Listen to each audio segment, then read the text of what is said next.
আপদ, বিশেষ করে কঠিন বিপদে আপনি যদি পড়ে যান তাহলে মুক্তি লাভের জন্য দোয়া ইউনুস বেশি বেশি পড়বেন। এর পাশাপাশি আরো দুটি আমলের কথা বলতে পারে, যেটা আমার জীবনে বহুবার আমল করে দেখেছি, আমি হাতে হাতে পেয়েছি আলহামদুলিল্লাহ। এক নম্বর হলো দোয়া ইউনুস, আরেকটা হলো ইস্তেগফার। এটাও হাদিসে আসছে, নবী করিম সাল্লাল্লাহু আলাইহি ওয়াসাল্লাম বলেছেন, মান লাজিমাল ইস্তেগফার, যে ব্যক্তি ইস্তেগফারকে লাজিম বানায় নেয়। লাজিম বানায় নেয় মানে কি? মানে পড়তেই থাকে, থামে না। টয়লেটে গেছে তখন শুধু বন্ধ, খাচ্ছে তখন শুধু বন্ধ, ঘুমাচ্ছে তখন শুধু বন্ধ, আর সারাক্ষণ পড়তেই থাকে ইস্তেগফার। আস্তাগফিরুল্লাহ ওয়া আতুবু ইলাইহি, সাইয়্যিদুল ইস্তেগফার বা যে কোনো ইস্তেগফার, সবচেয়ে ছোট ইস্তেগফার আস্তাগফিরুল্লাহ আস্তাগফিরুল্লাহ। এটা যে পড়তেই থাকে, নবী করিম সাল্লাল্লাহু আলাইহি ওয়াসাল্লাম বলেছেন, তার যে কোনো বিপদ থেকে বের হওয়ার জন্য আল্লাহ তাআলা নিজে পথ দেখায় দেন। এমন ভাবে পথ দেখাবেন সে কল্পনাও করবে না।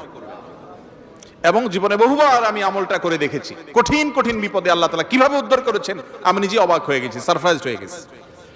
নাম্বার 3, দুরুদ। দুরুদের ক্ষেত্রে